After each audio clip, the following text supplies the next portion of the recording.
pode assistir mais tarde, tá? Bom, prazer revê-los, né? Gostaria de saber como é que vocês estão aí nas áreas de vocês, está todo mundo conseguindo atuar? Então, estão tendo dificuldades? Enquanto a gente espera o pessoal chegar, vamos trocar uma ideia rapidinho. Como é que estão aí as atividades? Eu estou mandando minhas propostas por aí. Já essa semana foram umas 3 ou 4. Vamos ver.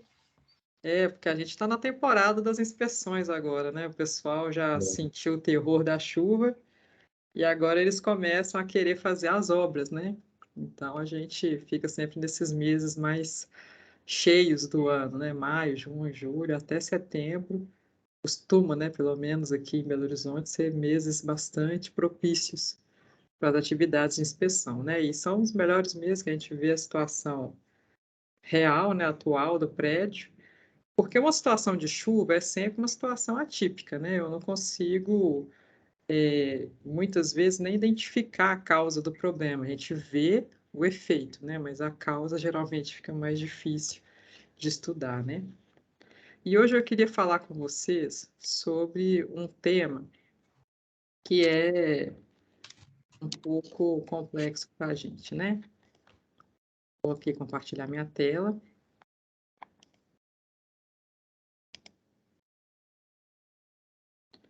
Queria dividir com vocês, né, a nossa experiência aí de inspeção em alguns telhados. Aí, quando você olha para as cidades, a grande parte dos prédios mais antigos, esses prédios que têm 40, 30 anos, eles possuem uma cobertura que foi realizada em telhas onduladas. E, geralmente, essas telhas possuem uma estrutura com um telhado, uma estrutura desse telhado, né, ela é de madeira. Então, é muito comum esses prédios mais velhos possuírem essas coberturas em telhas onduladas e madeira. Então, eu queria comentar com vocês alguns dos problemas que a gente enfrenta quando faz esse tipo de inspeção, tá?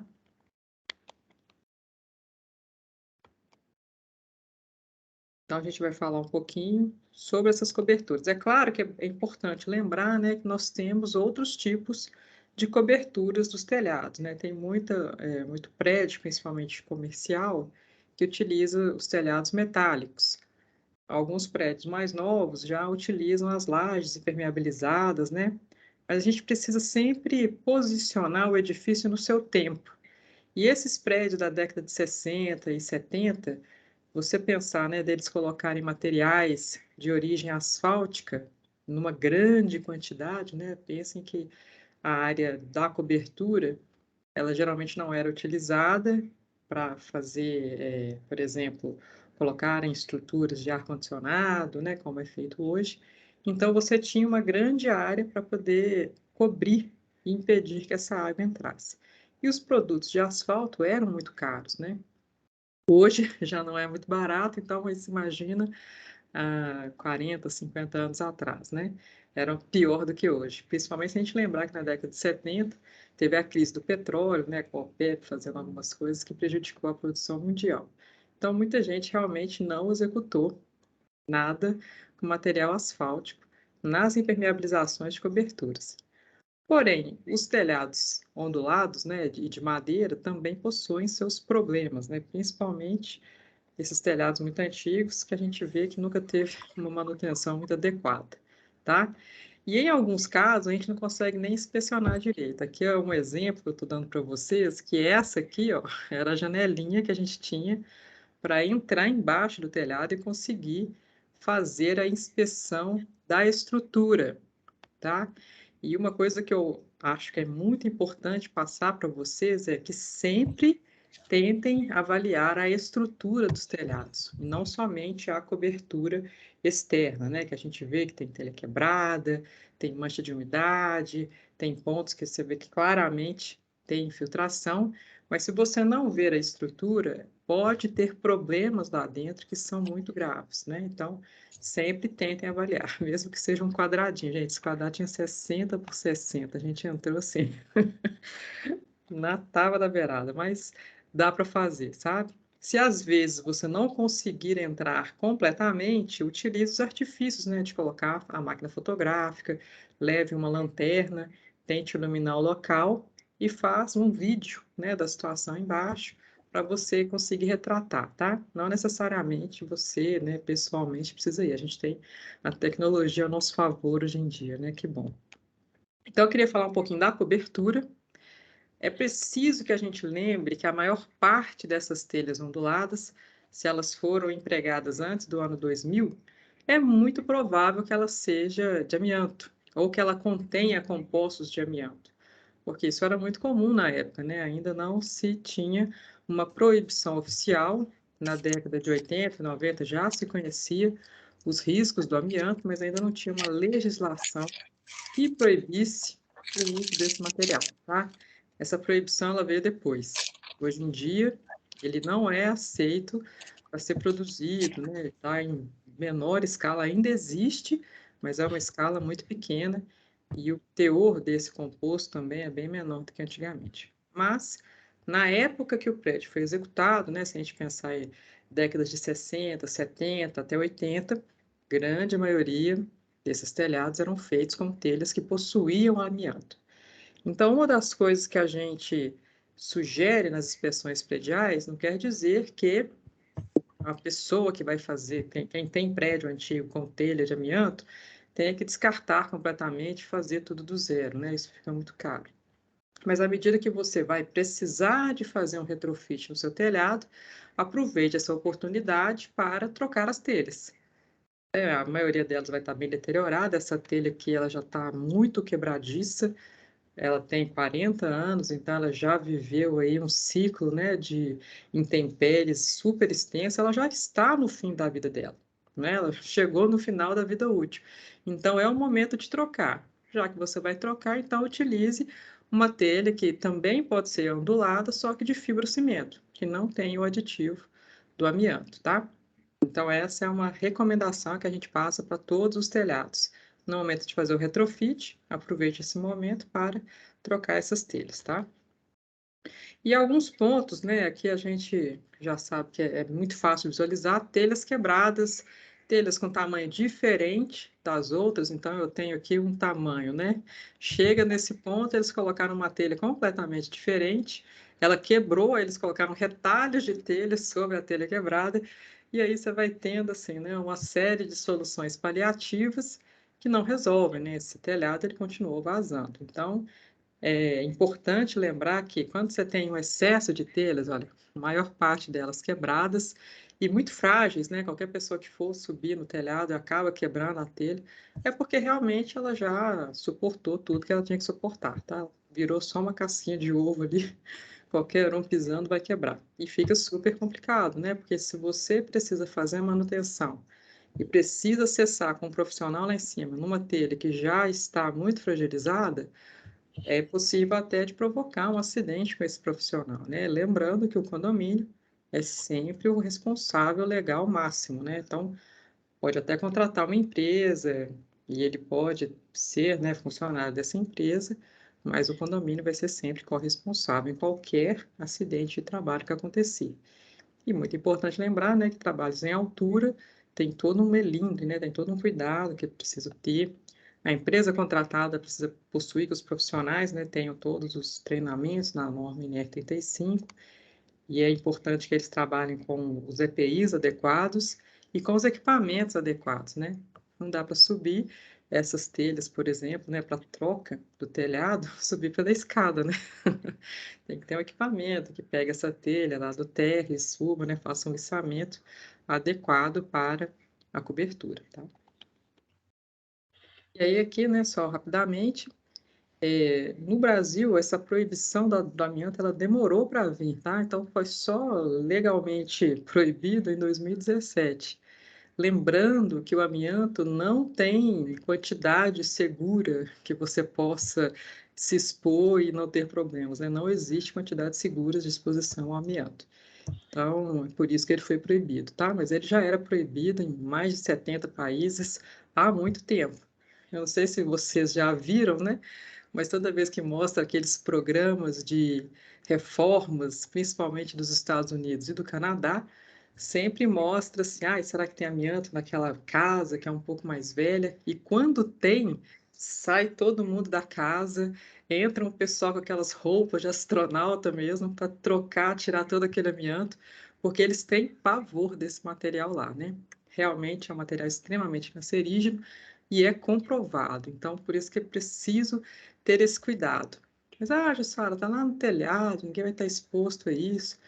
Bom, gente, como falamos, né, é um produto tóxico, cancerígeno, e não tem concentração razoável de UTIs perto de mim, né? Então, por isso que a gente sempre recomenda o condomínio.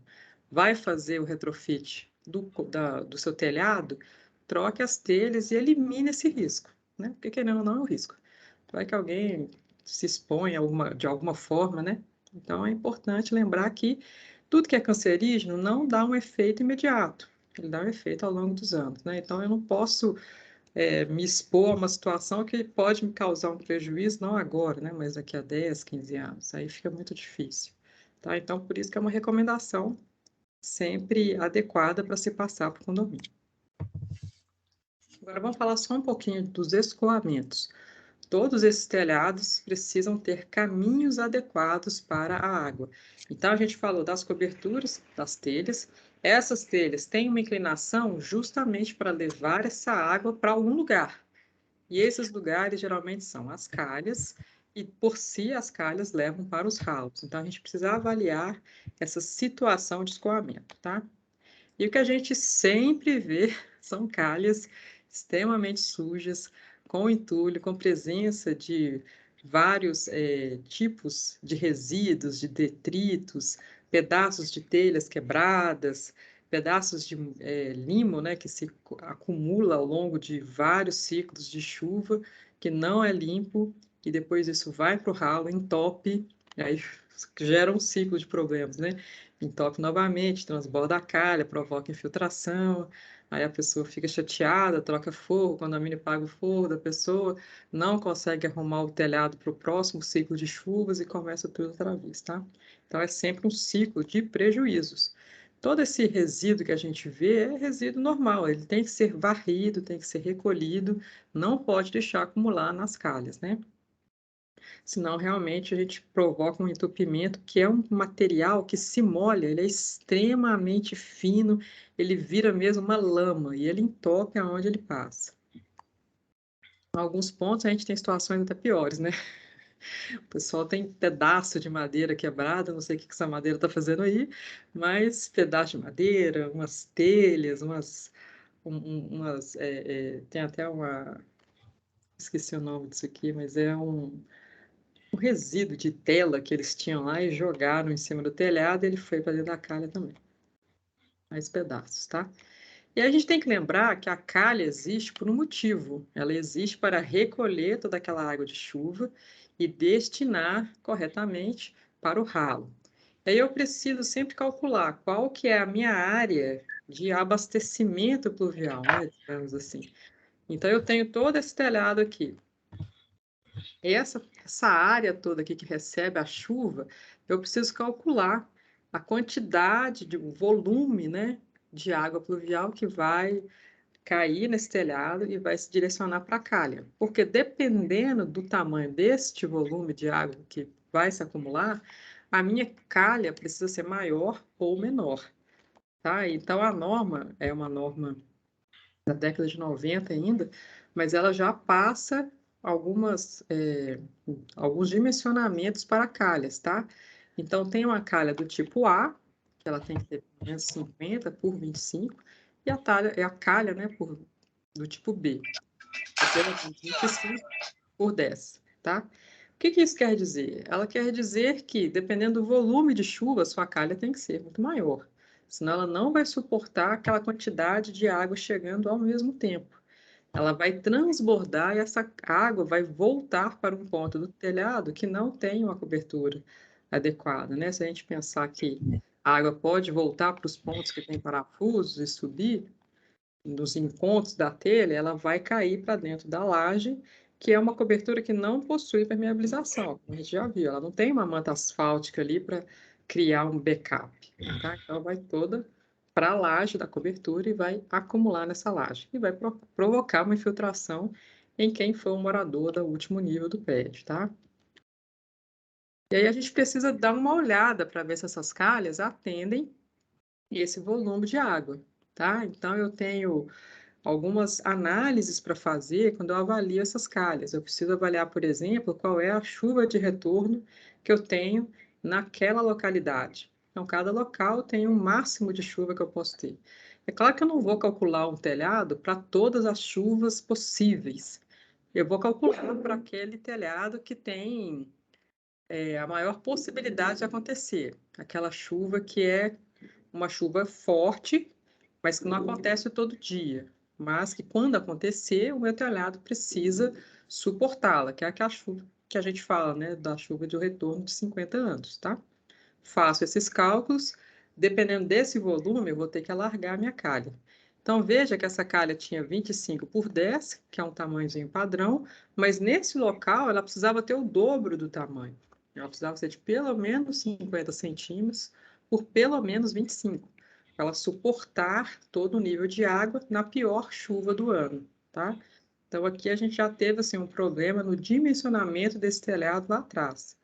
E aí agora a gente precisa pedir para o condomínio corrigir quando ele for fazer o retrofit. Vai ter que reformar o telhado como um todo, aproveita nesse momento e já adequa as calhas. Isso vai dar, assim, uma garantia de que esse telhado não vai transbordar mais, né?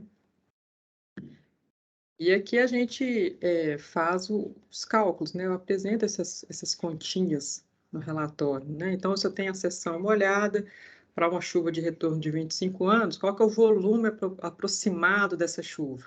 É de pelo menos 4.000 litros por minuto. E a calha só suportaria 2.900, ou seja, menos de 25% já se perdeu só pelo volume da calha ser inadequado. E ela não suportaria, então, aquela chuva, seria pior, né?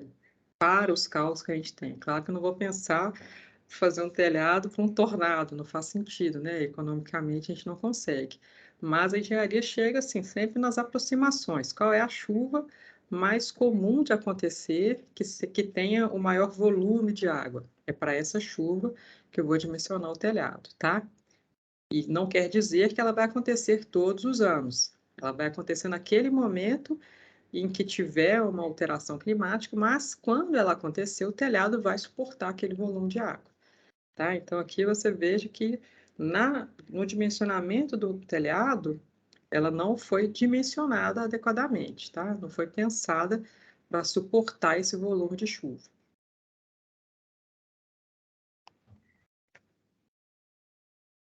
E outro ponto que a gente observa também é que, geralmente, né, esses prédios mais antigos, além deles não possuírem adequadamente, né, um telhado bem feitinho, não tem projeto também, né, gente? Não tem o projeto do telhado, não tem o projeto hidrossanitário, tá? E aí a falta desses projetos, é claro que ela nos prejudica na análise. E aí a gente tem que fazer uma inspeção tentando também fazer meio que um as-built desse projeto para entender aonde que estão os elementos. Aqui eu precisava entender aonde que estava os coletores pluviais, porque as calhas, né, levam para esses coletores. E é esses coletores que vão destinar água pluvial para a concessionária local. Mas eu precisava entender aonde que estavam esses coletores.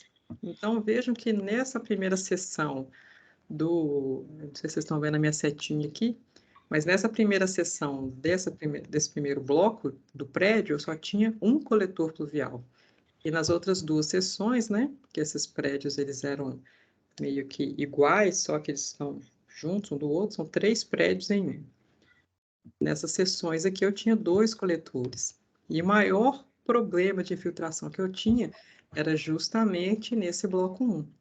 Então, a gente viu que, além dela não ter a calha correta, dela não ter um dimensionamento adequado para suportar aquele volume de água, eu ainda não tinha como escoar essa água rapidamente, porque eu tinha menos da metade da quantidade correta, né, dos coletores pluviais. Pela norma, deveria ser 3, e nesse caso só tinha 1.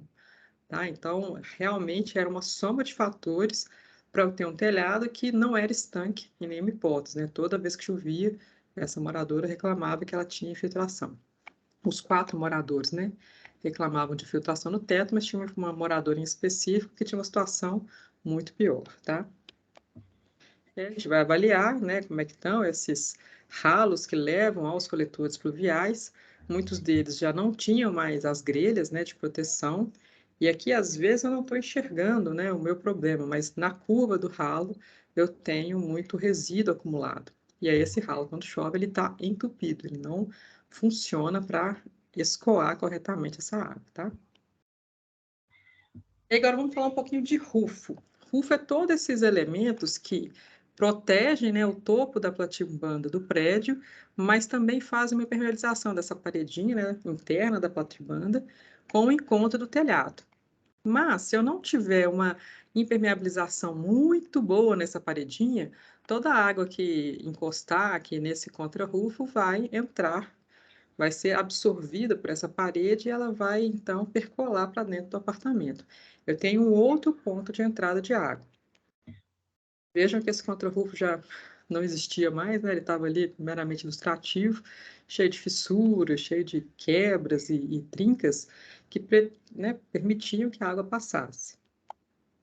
Nesse outro local, né, de um outro prédio, eu nem tinha o contrarrufo, eu só tinha um rufinho aqui em cima e um outro, sei lá, perfil, né, que eles colocaram aqui para fazer, às vezes, de contrarrufo, mas essa parede não é impermeabilizada, então ela realmente não garantia uma estanqueidade para proporcionar que toda a água que caísse no telhado não tivesse jeito, né, dela achar outros pontos para adentrar na edificação. Se eu tenho uma platimbanda aqui que ela está aberta, está exposta, eu tenho todo esse telhado passando, ela vai absorver a água da chuva, com certeza. A gente tem que lembrar, né, que todos os materiais de argamassa ou materiais cimentícios no geral, eles são porosos, eles permitem, né, a absorção da água nos seus poros e depois essa água vai percolar para algum lugar. Ela não vai voltar para cima, ela vai sempre para baixo. Então eu posso ter, e no caso a gente tinha infiltrações no quarto, terceiro pavimento, sendo que não tinha causa normal de ser. Quando a gente foi investigar, a causa era a ausência, né, dessa impermeabilização da platimbanda dos telhados de cobertura. Aqui você veja que já teve até uma recuperação, né, uma tentativa de recuperação com fita luminizada num perfil estranho que poderia fazer às vezes de contrarrufo. É uma solução paliativa que não resolve o problema, né? Nesse caso, eles devem ter pagado ainda, né, por essa mão de obra para não resolver o problema, né? Às vezes você tem a ilusão de que vai resolver, para por um momento, porque também parou de chover, mas aí quando volta a chuva, o problema retorna, tá? Fita aluminizada para resolver o problema de telhado é assim, é o fim, né? Não dá. É solução paliativa mesmo, tá? Só em caso, assim, para tentar resolver um pouquinho, até enquanto você contrata o profissional adequado para fazer a solução correta. Aqui vejam, né? A situação se repete, a gente tem até as manchas de mofo, de umidade, que acompanham esse contrarrufo aqui, indicando que realmente eu tenho presença de umidade ali. Ele não está fazendo nenhum ele não está atuando, né, para manter a estanqueidade desse telhado. Então, é uma peça que está ali sem fazer o uso dela, né, sem fazer a função para que ela foi destinada. Aqui a gente tem uma situação até um pouco pior, né? Eu tenho no encontro do contrarrufo uma telha quebrada. Então, essa água toda que bate nessa platimbanda e escorre por esse contrarrufo, ela entra diretamente na minha laje de cobertura, que novamente é um produto cimentício, né? Porque ela é de concreto e poroso. E nesses casos, as lajes de cobertura eram também a laje da pessoa, né? Do morador.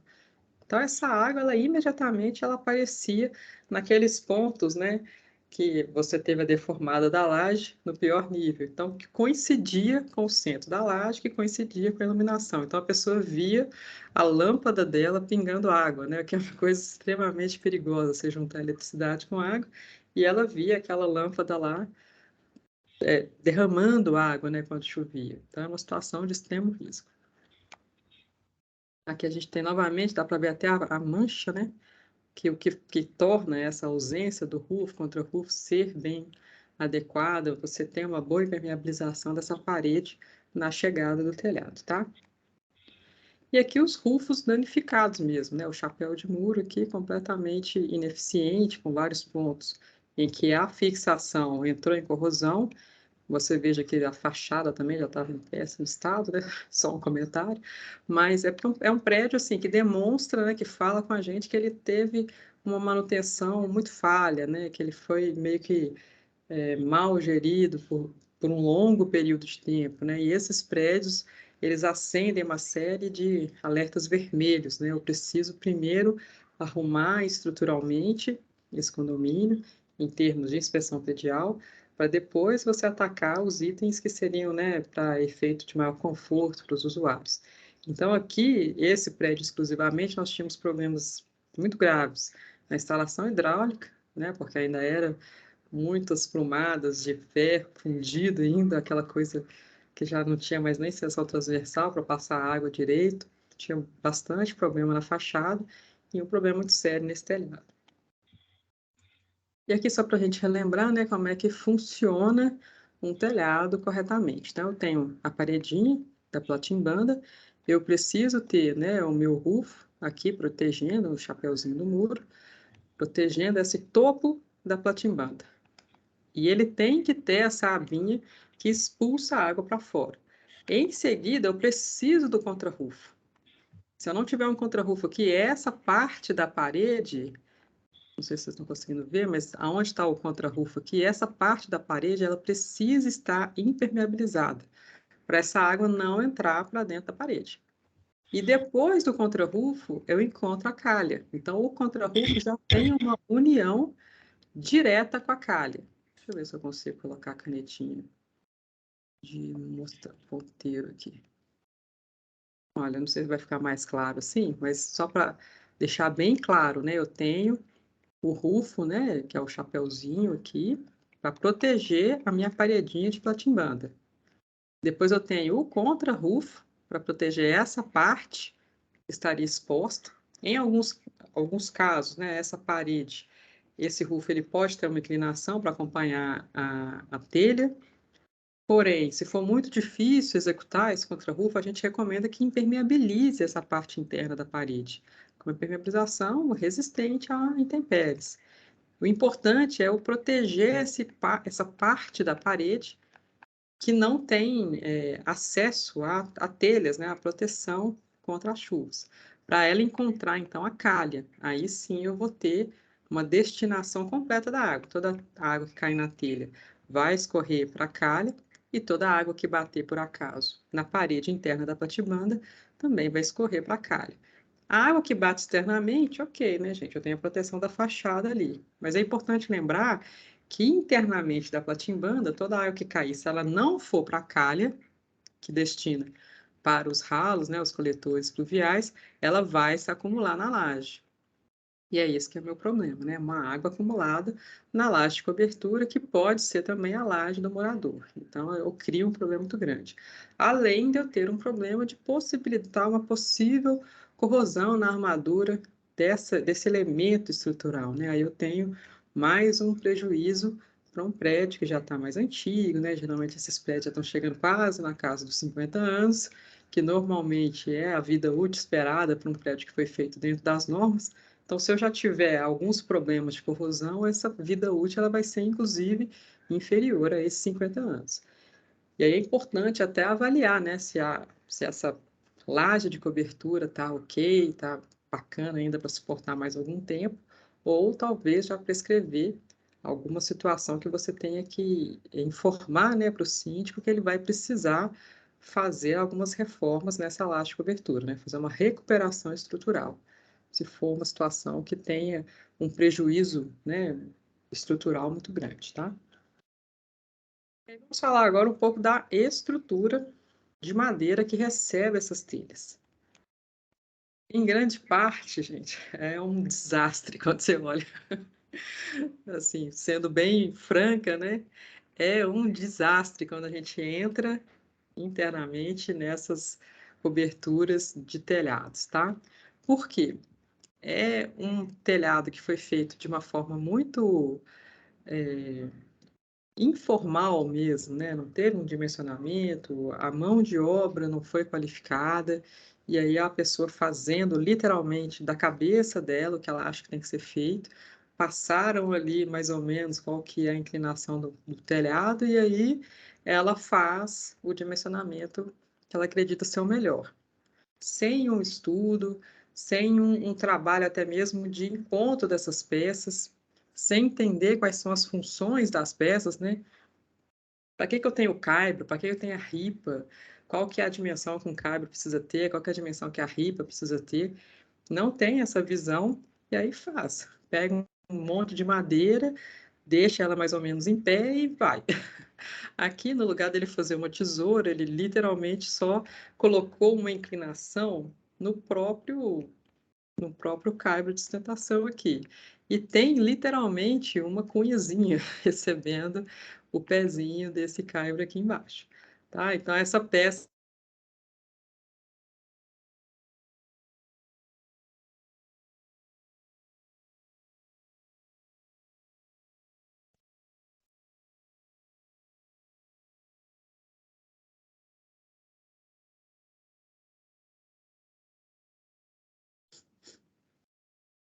Voltamos? Vocês estão me ouvindo, gente? Deu um probleminha aqui.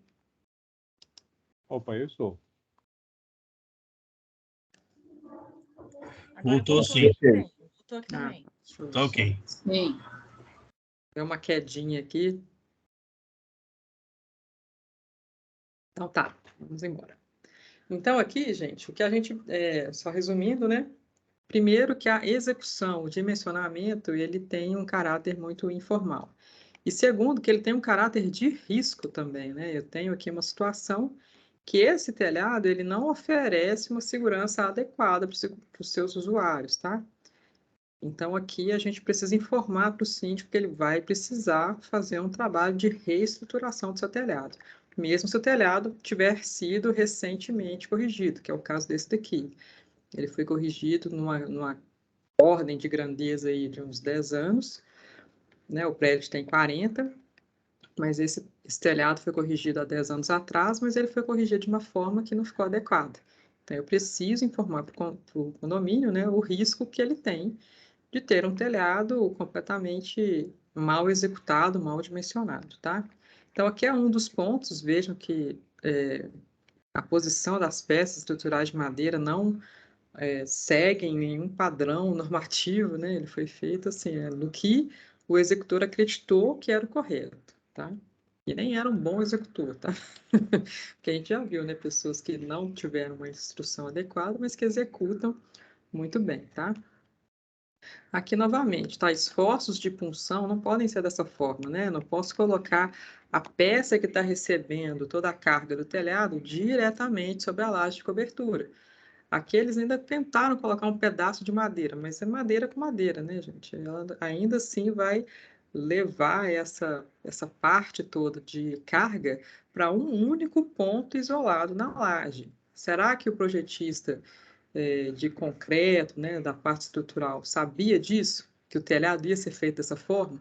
Porque geralmente os projetistas pensam que a carga vai ser direcionada para as vigas, ou pelo menos para os pontos que tem vigas, e dali que elas vão ser direcionadas para os pilares, né? Ele nunca vai pensar que alguém vai colocar uma peça para receber toda a carga do telhado diretamente no meio da laje. Então, isso era importante, né? A gente, inclusive, questionou o projetista se isso era possível e não era, tá? Então, só para esse exemplo aqui, não era. Pode ser que algum exemplo, coincidentemente, tivesse uma viga passando por aqui, tá? Em algum outro exemplo que vocês possam encontrar. Pode acontecer, mas geralmente é bom checar, tá? Nesse caso, o projeto não existia, né? O projeto do telhado não existia para saber se eles fizeram essa análise. O jeito foi questionar, então, o projetista estrutural para entender se ele tinha dimensionado a laje para receber esse tipo de carga, porque a gente já não tinha muita informação de como é que foi a execução. Esse, inclusive, era um prédio mais novo. E mesmo assim, a gente teve problemas, tá? Já estava tendo algumas fissuras nas lajes, inclusive. E aqui a gente tem alguns pontos, olha, tá vendo? Eles não fizeram, assim, uma recepção adequada para esse cabo. Então, a peça, ele literalmente só seccionou essa peça para virar como se fosse uma mão francesa, assim, e boa. Né? Colocou aqui, colocou um prego, que não é recomendado, tá? Vou mostrar para vocês outras situações. Então, aqui ele fez a mesma coisa, ó, tá vendo? Cortou a peça para receber o cabo que está passando aqui e pronto. Colocou um prego, é dessa forma. Isso não está adequado, tá? Está incorreto.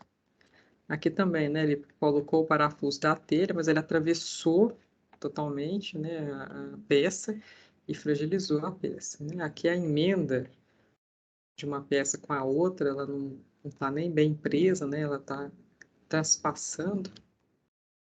Aqui já é outro local, tá? E aí a gente tem alguns problemas com a infiltração, então a parte externa do telhado está infiltrando e já tem até uma mancha de umidade aqui bem considerável. E já começando um processo de apodrecimento dessa peça de madeira aqui. Aqui a gente também tem, e vejam que tentaram fazer, né, já alguma coisa com algum asfalto quente ali para tentar fazer uma vedação paliativa, mas que não resolveu e manchou a peça aqui. Mas você vê que pela a parte, né, da platimbanda eu tenho uma infiltração recorrente nesse ponto. Aqui é uma coisa que a gente, assim, né, as soluções que o pessoal arruma para resolver alguns problemas, né? Ele precisava passar essa peça por aqui para manter a inclinação do telhado e resolveu colocar uma peça adicional aqui para fazer um calço. E vejam que o calço dele não deu e ele colocou mais um pedaço de madeirite. Mas o madeirite aqui ele completamente já morreu, né? Já foi tão molhado que ele virou uma esponja literalmente, então eu tinha uma barriga nesse ponto, tá? Então, para vocês verem o tipo de coisa que a gente encontra quando vai tentar avaliar a estrutura de madeira desses telhados. E aqui o grande porém, né? Por que que a gente não recomenda, por que que a norma, né, não recomenda a utilização de pregos? Exatamente por isso, eles não garantem uma ancoragem adequada no encontro de duas peças. E aqui ainda foi assim, aquele prego colocado na força do ódio, né? Ele colocou de uma forma que não existe, você pregar o prego desse jeito, e depois ele ainda bateu para encurvar a cabeça e tentar fazer uma pseudo-ancoragem. Mas isso prejudica demais a madeira. Vejam que aqui nesse ponto ela já está se rompendo, né? Ela já está criando aquele processo de lasca e esse prego vai simplesmente se romper daí, tá? Ele não está segurando mais nada. A peça está aqui meramente por gravidade, porque tem outra peça em cima meio que esmagando ela, tá? Mas ela precisava ter um encontro adequado. E aí a norma tem todo um cuidado para falar em cada junção de duas peças, quantos pinos eu tenho que colocar. Esses pinos precisam ser parafusos, qual que é a espessura desse parafuso. É importante, inclusive, fazer um pré-furo para evitar exatamente isso daqui, né, esse processo de lasca, esse prejuízo que eu tenho na minha estrutura da madeira, para fazer uma ancoragem que não está nem conectando a madeira e nem preservando a minha integridade, né, desse telhado, tá?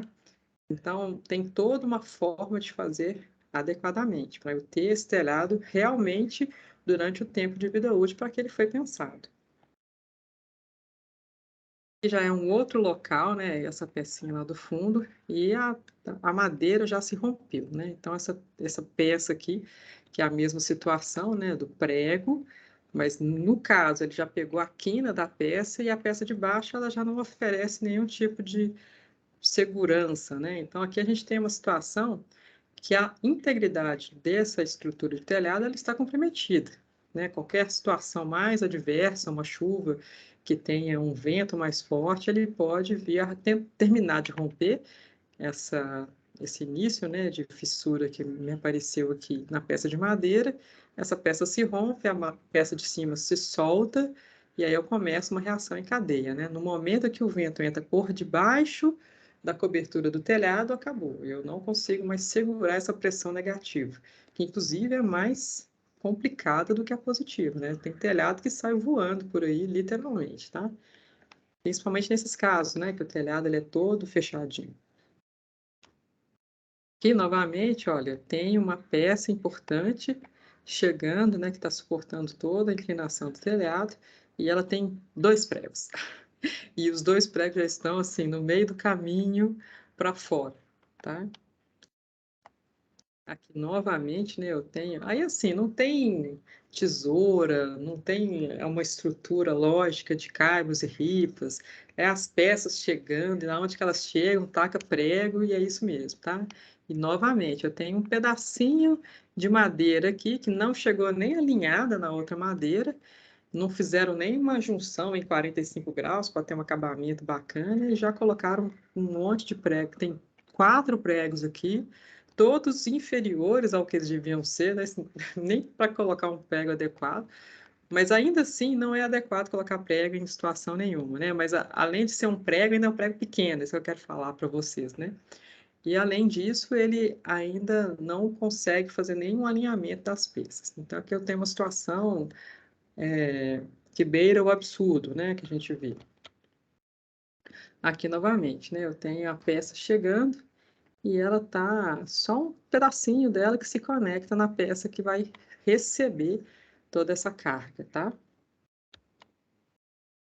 E aqui novamente, né? Vejam que esse é outro telhado, mas fizeram a mesma tecnologia, né? Corta um pedacinho para receber a peça de cima, tá?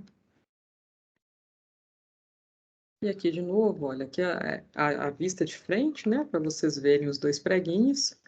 A madeira já começa a se lascar no local do prego, e aonde que ele está chegando na madeira guia, né? O que está acontecendo?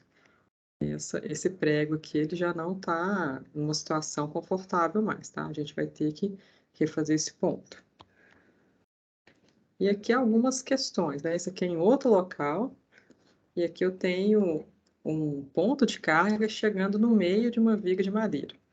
E aí a gente rodou os cálculos, né, para saber se essa viga de madeira, com essa situação, se ela suportaria a carga desse ponto, desse jeito que ela está aqui. Não sei se dá para entender, mas tem um ponto aqui que a peça de madeira está recebendo a carga de toda essa parte do telhado, e ela descarrega numa viga do telhado, né, uma viga de madeira, que por si, aí sim ela vai destinar para um pilar de concreto. Mas essa viga de madeira, ela foi dimensionada para isso? A gente achou a viga muito esbelta para receber essa carga. E de fato era, né? Ela não tinha condições de receber a carga dessa maneira, tá? Esse caso aqui, inclusive, posteriormente, né, à nossa visita, a gente fez a vistoria, informou essa situação para o prédio, e o condomínio estava também tentando fazer o processo de AVCB. E o bombeiro, quando chegou para ver, ele interditou a área do prédio, a área do telhado, né, a parte do prédio que tinha esse telhado, justamente porque ele considerou a situação muito insegura, tá? Então, é uma questão, assim, que leva a uma preocupação muito grande, porque numa chuva que tenha ventos mais fortes, essa parte do telhado pode não suportar, tá? Só que não é uma coisa que acontece com cronograma, né? Ah, não, gente, se chover forte, a gente toma cuidado. Pode ser que numa chuva mais forte ele seja muito fragilizado, e aí numa chuva fininha, um vento menos complicado, faça o término do trabalho, e aí sim ele se rompa. Então não tem como a gente saber quando vai acontecer o colapso. Quando tem esse tipo de situação insegura, é sempre melhor informar, deixar o condomínio ciente do risco, para ele saber, então, qual a melhor forma de tomar essa atitude. Em alguns casos, é realmente interditar a área, refazer e depois permitir novamente o acesso das pessoas. Para ter segurança, tá, gente? Então, é isso, né, que eu queria passar para vocês hoje. São situações que a gente encontra no dia a dia, né? A gente fica pensando assim, meu Deus, será que o pessoal vê esse tipo de coisa também? Porque é algo que é inseguro, mal dimensionado e que gera uma manutenção que vai ser cara para o condomínio fazer essa troca. Mas no momento que ele tem um telhado bem estruturado, estanque, né, com todas as suas vias de água funcionando corretamente, a, o ganho, né, que ele vai ter com essa pequena transformação que ele vai colocar no prédio dele vai gerar uma série de benefícios, inclusive com a ausência dos prejuízos, né? Porque ele não vai ter que mais se preocupar com aquela infiltração na cobertura, ele vai ter todo um ganho para manter o seu prédio de uma forma mais barata, tá? Então é isso que eu queria passar para vocês, porque tem muitos condomínios que não têm noção de que o telhado dele está em tão mau estado, sabe? O pessoal não entra realmente dentro, né, debaixo da telha lá para ver como é que está a situação estrutural, tá? Então é isso, pessoal. Vocês têm alguma dúvida?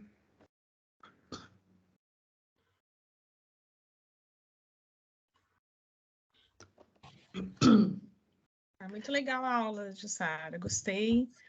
No meu caso, né, que eu estou assim, ligada na questão, que estou fazendo doutorado, né, para os colegas que não sabem, né, mas você sabe. Aí então já seria assim um momento, né, no meu caso, que é para adotar as questões das medidas de eficiência energética, né, então já aproveitar um momento que já está com essa vida útil tão já ultrapassada, já está com essas condições aí também todas ruins, né, então para fazer a troca e nessa troca propor, né, uma instalação com o isolamento melhor, né, para poder favorecer também a questão da eficiência energética. No caso, né, que você tem esse tema, é realmente vários fatores que vai alterar, né? O primeiro deles é a estanqueidade, né, que precisa ser bem vista, e o segundo é a questão de utilizar materiais que são, né, cancerígenos, são tóxicos na telha com amianto. E em segundo, quando você tem um telhado mais claro, né, você tem menos aquecimento, você proporciona um conforto melhor. Então, em alguns casos, a gente até sugeriu para o condomínio trocar a telha por uma telha sanduíche, que é metálica, né, mas que ela proporciona um conforto acústico e térmico melhor. O que acontece muitas vezes desses últimos apartamentos de cobertura serem muito quentes. E a pessoa tem grandes janelas, né? Porque naquela época o pessoal fazia umas janelas gigantes, mas mesmo assim ela não tem um conforto térmico muito bom, tá? E às vezes é um telhado muito escuro, porque com o tempo essa telha ela tende a escurecer bastante, né? Ela fica, em alguns casos, preta mesmo. E é um material que absorve muito calor, né? Então, quando a gente entra ali debaixo, parece que você está entrando numa sauna, faz um calor terrível. Então, é um material que, se trocado, você pode, inclusive, colocar na sua contabilidade de melhoria, né, dessa eficiência energética. Isso. E de forma passiva, porque você não vai ter nenhum custo com isso, né? Você fez o retrofit, ela passivamente melhora, sem precisar de investir numa coisa que você vai ter que manter, né? Um recurso que gaste, por exemplo, energia elétrica, ou água, ou alguma coisa do tipo, tá? Que essa mais ou menos é que é a proposta mesmo, aproveitar, né, a oportunidade para inserir as medidas, né? Eu acho que é mais fácil de você introduzir esse tipo de ação, assim, já tendo uma oportunidade já criada, né? Oportunidade, exatamente. Porque, assim, eu acho que é meio irreal, assim, para a gente, né? Aqui no Brasil, principalmente, é você pegar um prédio que está funcionando bem e sair mexendo, né? Isso E tem prédio assim, que é exatamente isso. Tem situações que, às vezes, a estrutura do telhado está muito ruim, mas as telhas estão boas. Aí a gente fala, não, vamos fazer um bem bolado, né? Troca a estrutura, mas pode manter a telha.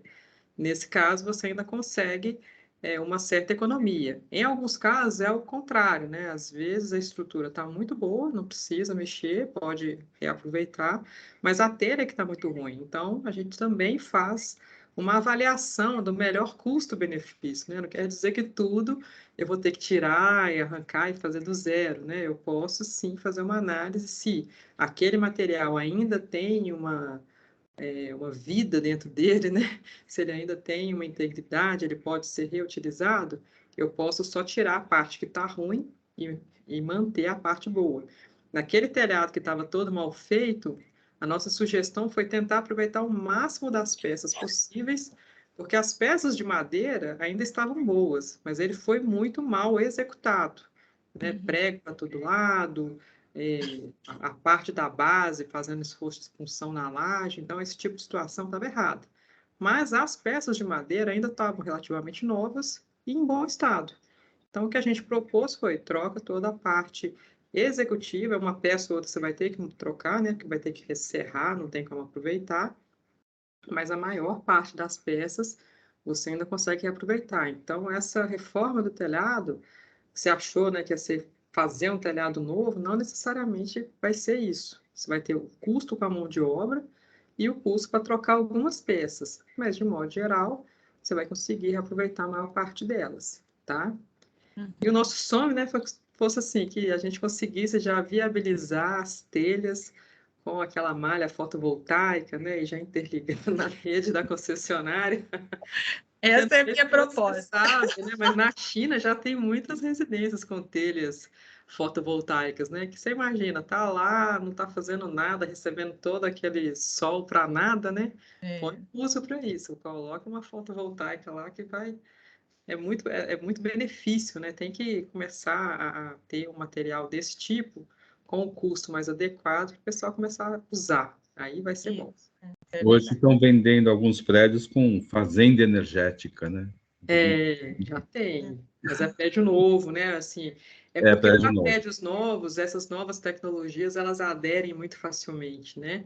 Agora, para prédio mais antigo, você vai fazer um retrofit, vai propor esse tipo de situação, o pessoal já tem um pouco de resistência, às vezes o prédio não tem condição, muitos desses prédios, a instalação elétrica deles é tão deteriorada que para eu conseguir instalar algo novo, eu teria que corrigir a antiga. Aí a gente começa a ter um acúmulo de custos, sabe? Mas assim, é algo que a gente sempre propõe. É claro que não vou conseguir em todos os prédios, mas se eu conseguir em 20% dos prédios, já é algo positivo, né, para a sociedade como um todo. Então, já aconteceu, por exemplo, de um prédio que a gente sugeriu trocar toda a instalação elétrica deles, que era muito antiga. Para vocês terem ideia, não tinha DR no prédio, em nenhum ponto. Então, todas as tomadas estavam expostas a ter um curto, né, algum retorno de carga elétrica e alguém se acidentar seriamente. Então, a gente sugeriu, olha, troca tudo, que aí trocando, você pode, inclusive, instalar uma usina fotovoltaica na sua cobertura. Você tem toda essa parte aberta aqui, que não usa para nada, faz um uso positivo dessa área, sabe? Vai ser muito bom Interessante. para mim. E eles conseguiram instalar, e a economia na rede elétrica, né, no consumo de energia do condomínio foi tão grande que praticamente eles não têm custo com a parte elétrica mais. Eles pagam só aquele mínimo, né, da concessionária, que é correspondente à iluminação pública e distribuição, mas a parte de consumo deles já está praticamente quitada. E é um retorno que volta assim, olha, investir hoje, facilmente volta com 3, 4 anos. Então, vale a pena a gente sugerir, né? Claro que vai ter condomínio que não aceita, vai ter condomínio que vai pensar, mas aqueles que aceitam têm um ponto muito positivo, né? Até para eles ficam até agradecidos com a gente depois, né? Fala a gente positivamente, então é sempre bom a gente oferecer as ideias, né? Porque nós estamos com mais informação, né, do que está acontecendo nessa parte de engenharia, né? Então é bom a gente disseminar esse conhecimento para quem está precisando, tá? Bom, gente, mais alguma pergunta?